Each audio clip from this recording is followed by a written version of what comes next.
What up, y'all? Welcome to the Mindful Chiropractor podcast. This is your host, Dr. Vic, and I'm excited that you're here.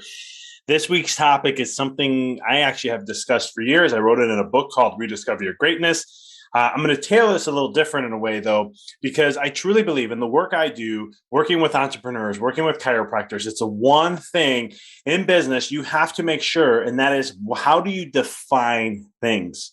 Now, the words the words are fabric to your reality, right? And this was a chapter I had in my book.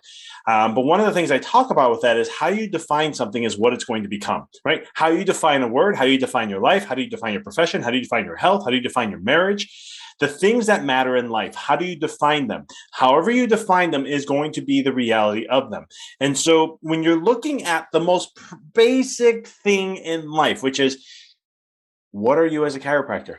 How do you define yourself as a chiropractor? What does chiropractic mean to you? Okay. You have to be so deep rooted in this, and it can't be some cool, fun thing that some of the leaders of the profession are saying. It can't be something that you heard in school or one of your teachers told you. It can't be something that someone told you this is how it is. You can't let people tell you what it is. What is your definition of what chiropractic is? Right? How do you define being a chiropractor? What does a chiropractor mean to you? These are crucial. Sounds simple, right? But this is foundational work. If you look at the greatest athletes of all time, Michael Jordan, Stephen Curry, I think that's his name. I don't know, I'm not into basketball like I used to be. Ever since Michael Jordan was gone, didn't really have interest anymore. But you look at some of the greatest athletes, Tom Brady, Aaron Rodgers. These athletes, they practice the small stuff all the time. It's the foundational things that they work on all the time. And I learned that early on in baseball because I remember I was studying what scouts were doing. I wanted to know what was the things I need to be focusing on. And I found out it was the basics. And as soon as I put all my energy into the basics, my career grew. I was on an all-star team every single year, no matter what new league I joined, and so much more. And so it's the basics of something as simple as this. It could be so monumental because now you're living your truth. You're living in alignment because now when you define something, your actions have to align to that definition. And if it does, now you're in congruency. And when you're in congruency, everything will work out a lot easier. Not better or not easy, just easier because you're walking down the path of least resistance instead of most resistance. And so, again, what does a chiropractor mean to you? What is chiropractic? Define these simple terms and then start living your truth with that. Because when you start to define it, then you have to look at how do you practice, right? Because a lot of times chiropractors are going to say, and I've seen this in entrepreneurs too, where they say, well, this is what I do and this is what I'm about. And then you look at how they practice and it's like, okay, so if you're very big on consistency and people have to be repetitive on care because we have to work out, we create the neuroplasticity. We got to work on Hebb's law, right? All these different things. I can get in all the neurology and the science behind it. But you have to do those things. But yet, patient comes in and you're recommending a care plan of 3 times a week for, let's say, 12 weeks. And all of a sudden, patient's like, can't do that. I only can do once a week. Okay, that's fine. We can work on that. That's an incongruency.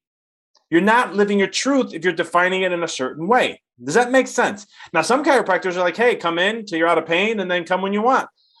That's not how I practice chiropractic, but this is not a design to tell you what chiropractic is. It's just not my chiropractic, right? I practice in a community, in a town where most chiropractors are more in that realm. And I'm the wellness guy. I'm the pediatric doc. I'm the one who's the family wellness doc chiropractor who sees 40, 50% peds. And on top of that, I have care plans that are very high visits. I mean, I see a patient on average 70, 90 visits in a year. And so it's not, and it's not because, are we addressing pain and this? We're addressing full wellness, right? We're looking at the perspective of what is chiropractic. Chiropractic is a full aspect to all things, right? It's the foundation to someone's health. Just like focusing on the basics and the foundations to your growth of your career, being a chiropractor by these simple definitions. To me, chiropractic is the foundation to everything. I call it the maximizer because when you incorporate chiropractic in anything else that relates to life or health, it's going to maximize that. right? You can eat right and move right and do all those good things. But if you don't add chiropractic in it, you have a ceiling. You're not going to break that ceiling. I don't care how hard you try. I'm living proof of that, where I used to be able to run 5-minute miles. I was able to bench double my weight. I was able to throw 300 pounds above my shoulders. I played rugby for Arizona State, all these great things. And I took supplements. I ate clean as heck, did all the things I was told to do that was right. And yet my health kept getting worse and worse and worse and worse and worse. And I wasn't physically as fit as I thought I should be. Like, I wasn't shredded or anything like that.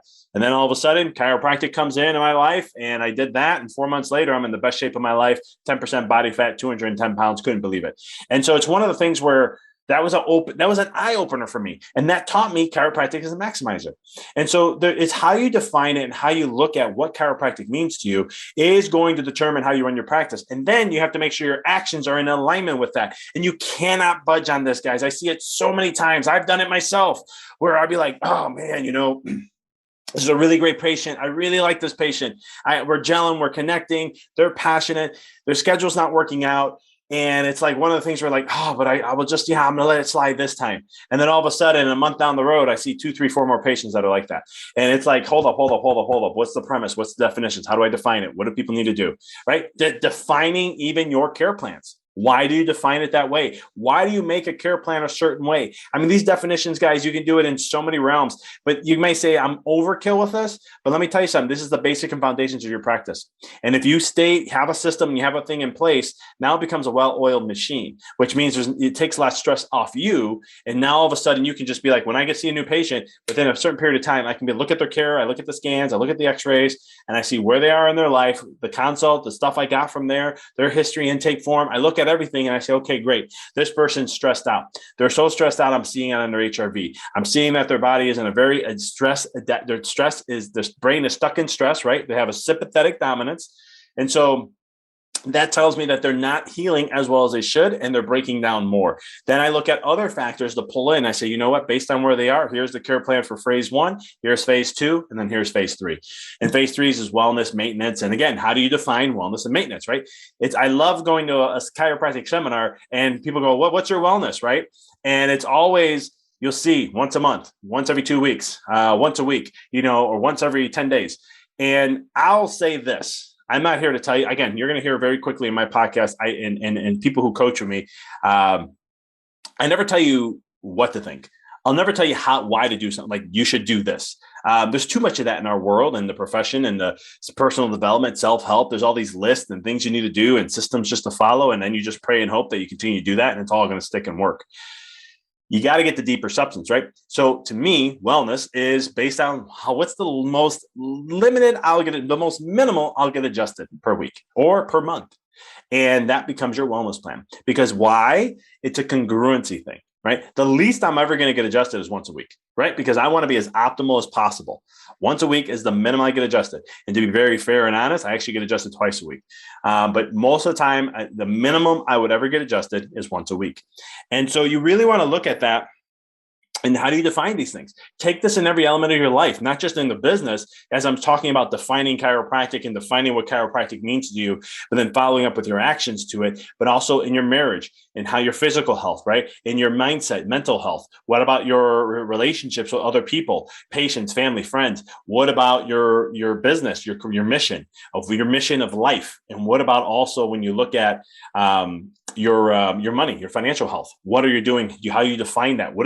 Why is it important? I hear so many times people want, and I was this guy too. I want to have that $1 million practice. I want to make $1 million a year. I want to do all these things, right? But I never defined it, so I had no substance. And I also saw myself with it without even doing the work, which is a huge no-no. So I started to look then and say, well, hold on here. Why is the money of having it at that level important? What does it give me? What am I going to get from that? And why do I want to have that? And once I started defining that, then principles were put into place, actions were put into place to make sure I stuck to them and stayed with them to create the financial wealth and that I'm developing and creating and magnifying to the levels of where I want to get to. Because there's a certain number, and I'm getting there. I got 4 more years to go where I don't have to work. I could have financial freedom. I can sit, relax, don't have to do a thing. And the reason why is because I found my vision. I defined it, what it meant to me, why was it important, what's the minimum I need. and then say, okay, I'm going to work my butt off to get to that point and be strategic about it. And then I'm going to continue working. I'm not stopping. I just have to continue doing things. But getting back to the whole principle of all this is you got to define things, because what you define creates your reality. So who are you as a chiropractor? What does chiropractic mean to you? Get crystal clear with that, and you'll start to see then from there, you're going to have to check yourself on your actions, because that's going to help you mold the way to make sure that you're staying in congruency, or what I like to call in alignment. Because when you're in alignment, just like chiropractic, right? When everything's better in alignment, things flow better communication, mind, body, and everything has less tension on it, there's less dist-ease, right? On the nervous system and then on the body. Things don't work as hard. It's not as taxing. And there's more of a dance. It's a lot more fluidness, better adaptability. So all these things are chiropractic principles, but guess what? Alignment is also a spiritual principle. When you're in true alignment, you can manifest a lot easier. You're on the path of least resistance instead of most resistance, and so much more. So that's what I got for you guys today. Define, and start creating your recipe of what matters to you, right? Because there's sometimes I've heard chiropractors say, you got to work a certain amount of hours. I went through this. Or what's a family wellness chiropractor? You got to work this much amount of hours. You got to work weekends. You got to do this. You got to do that.